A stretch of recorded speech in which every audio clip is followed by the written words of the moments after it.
दक्षिण भारत से बीजेपी के लिए बड़ी खुशखबरी है। न्यूज 18 एग्जिट पोल हब का एग्जिट पोल बता रहा है कि और बीजेपी ने केरल और तमिलनाडु में बड़ा करिश्मा कर दिया है। लेकिन एक बड़ी खबर कर्नाटक से भी है। दक्षिण भारत की 131 सीटों पर बीजेपी का प्रदर्शन कैसे 2024 चुनाव का गेम चेंजर बन सकता है, एक रिपोर्ट आपको दिखाते हैं।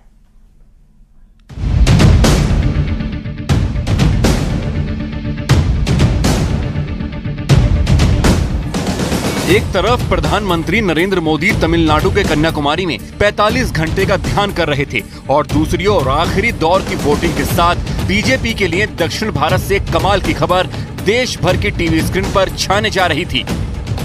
तमिलनाडु, केरल, कर्नाटक, तेलंगाना और आंध्र प्रदेश, इन पांचों राज्यों में बीजेपी ने वो कर दिखाया है जिसकी उम्मीद की जा रही थी। न्यूज 18 पोल हब के एग्जिट पोल बता रहे हैं कि दक्षिण की 131 सीटों पर एनडीए को 51 से 54 सीट मिल रही हैं। इंडिया गठबंधन को 64 से 67 सीट मिल रही हैं, जबकि अन्य दलों को 14 से 17 सीट मिल रही हैं। बीजेपी के लिए सबसे बड़ा करिश्मा तमिलनाडु और केरल में होता हुआ नजर आ रहा है। एग्जिट पोल बता रहे हैं कि तमिलनाडु में इस बार के लोकसभा चुनाव में बीजेपी का खाता खुलने जा रहा है। अब से अगर मैं बताऊं, इंडिया गठबंधन को तमिलनाडु, पुडुचेरी 40 सीटें मिला लीजिए, 36 से 39 सीटें मिलती हुई दिख रही है। तमिलनाडु में इस बार प्रधानमंत्री नरेंद्र मोदी ने 9 रैलियां की। चुनाव से पहले उन्होंने कई दौरे भी किए और इसका रिजल्ट 4 जून को तमिलनाडु के फैसले में नजर आ सकता है। यही न्यूज 18 पोल हब के एग्जिट में देखा जा रहा है। तमिलनाडु के बाद देखिए केरल से भी चौंकाने वाले आंकड़े हैं। केरल में इस बार प्रधानमंत्री नरेंद्र मोदी ने 5 रैलियां की हैं। वहां पर ये उम्मीद थी कि इंडिया गठबंधन के लिए आएगी, लेकिन 1 से 3 अगर एनडीए को जा रही हैं केरल में तो ये बड़ी बात है। 1 से 1 सीट यानी कि मिनिमम एग्जिट पोल दे ही रहा है। वो जो बात आप कह रहे थे कि मान लीजिए ऊपर की तरफ उत्तरी भारत में आप जहां नुकसान पा रहे हैं वहां भरपाई जो है 1-2 सीटों में ही सही, आप यहां साउथ की तरफ करते हुए दिखाई दे रहे हैं। तो ये भरपाई कहिए या एक खाता खोलना कहिए, ये अपने आप में बहुत बड़ी बात है, क्योंकि वहां पर लॉन्ग टर्म गेम खेल रही है बीजेपी, लॉन्ग टर्म गेम खेल रही है तमिलनाडु में, केरल में। और अगर खाता खुलता है, अब ये केरल में अगर 1 से 3 सीटें आती हैं, जैसे तिरुवनंतपुरम, त्रिशूर, ये वाली सीटें जहां पर उम्मीद थी इनको, अगर वो सीटें आती हैं तो ये बड़ी बात हो जाएगी बीजेपी के लिए। केरल और तमिलनाडु में बीजेपी का खाता खुल रहा है और ये बीजेपी के लिए वाकई चमत्कार वाली बात है। ये इसलिए क्योंकि इन दोनों राज्यों की राजनीति में बीजेपी लंबे संघर्ष के बावजूद जगह बनाने में कामयाब रही, लेकिन वोटों को सीट में तब्दील करने में नाकाम रही है। पूरे भारत की बात करें तो प्रधानमंत्री ने पिछले 5 महीनों में कम से कम 181 रैलियां की और इस दौरान प्रधानमंत्री नरेंद्र मोदी ने केरल और तमिलनाडु का लगातार दौरा किया। इन 181 रैलियों में वो प्रधानमंत्री के रोड शो, बाकी इवेंट्स और मंदिरों में पूजा अर्चना के लिए किए गए दौरे शामिल नहीं हैं। अगर इनको भी शामिल कर दिया जाए तो अंदाजा लगा सकते हैं कि इस बार बीजेपी ने दक्षिण के चुनाव प्रचार में कितनी मेहनत की है। खासकर केरल और तमिलनाडु में बीजेपी ने बहुत आक्रामक प्रचार किया है। इसका रिजल्ट न्यूज 18 पोल हब के एग्जिट पोल में साफ साफ नजर आ रहा है। अब देखिए तेलंगाना में बीजेपी किस तरह बड़ी कामयाबी हासिल करती नजर आ रही है। बहुत बड़ी खबर, 5 से 7 सीटें भारतीय जनता पार्टी को मिलती नजर आ रही है। 7 में से 5 से 7 और इंडी गठबंधन जो है वो 1 या 2 सीट जीत सकता है। लेकिन अगर ये ट्रेंड एग्जिट पोल का ये नतीजों में कन्वर्ट होता है तो दिल्ली में रिपीट होने जा रहा है लगभग वही 7 सीटें। वही 7 सीटों, 5 से 7 सीटों का रिपीट होने जा रहे हैं। Despite the alliance ideological compromise करा आम आदमी पार्टी ने, एक बड़ा आइडियोलॉजिकल कॉम्प्रोमाइज करा। जिनको गालियां देते थे, जिनको कहते थे भ्रष्टाचारी है, उनके साथ मिलकर चले गए। कांग्रेस ने अपना आइडियोलॉजिकल कॉम्प्रोमाइज किया। पंजाब में कांग्रेस को इसका खामियाजा क्या भुगतना पड़ेगा, ये एग्जिट पोल बताएगा।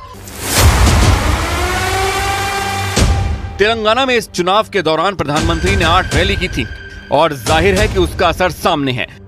अब बारी कर्नाटक की, जहां विधानसभा चुनाव के बाद कांग्रेस को लोकसभा चुनाव में बहुत उम्मीद थी, लेकिन न्यूज 18 पोल हब के एग्जिट पोल बता रहे हैं कि सिद्धारमैया और DK शिवकुमार की जोड़ी के बावजूद कांग्रेस बड़ी कामयाबी हासिल नहीं कर पाई। पिछली मर्तबा बीजेपी को 25 सीटें हासिल हुई थी, तो 23 से 26 के बीच में यहाँ पर कर्नाटका में बीजेपी को वोट हासिल सीटें मिल रही है। 51.74 लगभग 52% वोट कर्नाटका में बीजेपी को किशोर मिला था और 28 में से इस बार भी अच्छी खासी यहाँ पर झोली और दामन भरती हुई जनता बीजेपी का नजर आ रही है। कर्नाटक में इस चुनाव के दौरान प्रधानमंत्री ने 10 रैली और रोड शो किए और यही वजह है कि बीजेपी दक्षिण के बाकी राज्यों की तरह कर्नाटक में भी मजबूत स्थिति में है। बड़ी खबर आंध्र प्रदेश से भी है, जहां बीजेपी और टीडीपी ने मिलकर चुनाव लड़ा। मैजिक आंकड़ा आपको दिख रहा है 231 से 243। भारतीय जनता पार्टी का एनडीए गठबंधन इंडिया 94 से 106 पीछे रह रहा है काफी। अन्य के खाते में 17 से 24 का नंबर जा रहा है और ये आंकड़े बहुत कुछ कह रहे हैं। लेकिन फिर आते हैं लोकसभा चुनाव लड़ना कितनी टेढ़ी खीर है। वो इसलिए टेढ़ी खीर है कि इस देश के अंदर डॉक्टर मुरली मनोहर जोशी जैसे नेता को भी जब वो वाराणसी 1 साल तक नहीं गए थे तो वहां के विधायकों ने पूछ लिया था कि आप 1 साल तक क्यों नहीं आए। तो लोकतंत्र के अंदर जनता जनार्दन है और जनता ही भगवान है। लेकिन विपक्ष की एक बात जो कि इस चुनाव में जरूर बात होगी 4 जून को, और वो होगी कि विपक्ष मोदी से चुनाव लड़ रहा था या विपक्ष मीडिया से चुनाव लड़ रहा था। विपक्ष चुनाव किसके साथ लड़ रहा था वो महत्वपूर्ण है। अमन चोपड़ा मेरे साथ इस समय जुड़ गए हैं नए डेटा के साथ। अमन चोपड़ा के पास कई सारे नए आंकड़े हैं। अमन, बिल्कुल बड़ी खबर इस वक्त आपको बता दें। देखिए, भारतीय जनता पार्टी बहुमत के करीब जाती तो नजर आ रही है, लेकिन लड़ाई किस चीज की है? लड़ाई 400 पार की है भाई साहब, लड़ाई 400 की है। जो टारगेट सेट किया गया प्रधानमंत्री की तरफ से 370 भारतीय जनता पार्टी और 400 पार एनडीए, लेकिन इस वक्त जो आंकड़ा है वो 272 के करीब पहुंचता हुआ नजर आ रहा है। दक्षिण को लेकर बीजेपी ने शुरू से बड़े दावे किए थे। बीजेपी ने कर्नाटक में जेडीएस के साथ गठबंधन किया, आंध्र प्रदेश में तेलुगु देशम पार्टी के साथ गठबंधन किया और तमिलनाडु में भी गठबंधन के नए साथी जोड़े। जब अयोध्या में राम मंदिर की प्राण प्रतिष्ठा होने वाली थी, उससे पहले प्रधानमंत्री नरेंद्र मोदी दक्षिण के राज्यों का दौरा कर रहे थे, वहां के मंदिरों में पूजा अर्चना कर रहे थे। अब न्यूज 18 पोल हब के एग्जिट पोल में इसका रिजल्ट भी नजर आ रहा है। न्यूज 18 पोल हब के एग्जिट पोल और उसके रिजल्ट का आधार क्या रहा, इस बारे में एक बार फिर जान लीजिए। करीब 370 क्रॉस होती दिख रही है। दिल्ली में मैं आपको बता दूं कि जो आम आदमी और कांग्रेस पार्टी का एक अननेचुरल अलायंस हुआ था, उसके कारण भारतीय जनता पार्टी के वोट प्रतिशत में वृद्धि हुई है। दूसरी तरफ एक भी सीट वो जीतने नहीं जा रही। ठीक है, 0 से 2 आप दे रहे हैं, आपके इसमें है, लेकिन वो 0 भी है। अब आइए उत्तराखंड और हिमाचल में स्वीप करती हुई नजर आ रही है। इस चीज को समझिए, मैं पहले भी दोहरा चुका हूं कि इनका जो पूरा का पूरा चुनाव प्लैंक था कांग्रेस पार्टी और इंडिया गठबंधन का, वो झूठ पर था। दिल्ली में आम आदमी पार्टी को कहते थे आई लव यू, पंजाब पहुंचती कांग्रेस कहती थी आम आदमी पार्टी को आई हेट यू। यही हालत था बंगाल में, यही हालत था केरल में, और जो उत्तर प्रदेश की स्थिति थी इतनी बार बदली गई है।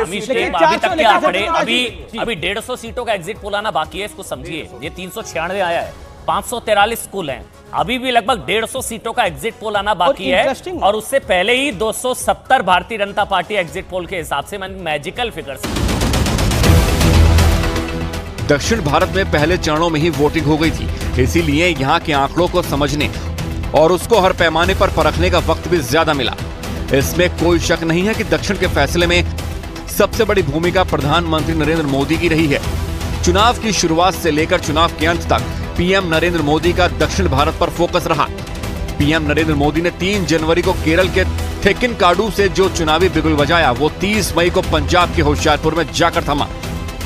लेकिन अंतिम वोटिंग के दिन प्रधानमंत्री तमिलनाडु के कन्याकुमारी में मौन साधना कर रहे थे, यानी आखिरी चरण की वोटिंग के दौरान भी दक्षिण भारत में मौजूद रहे।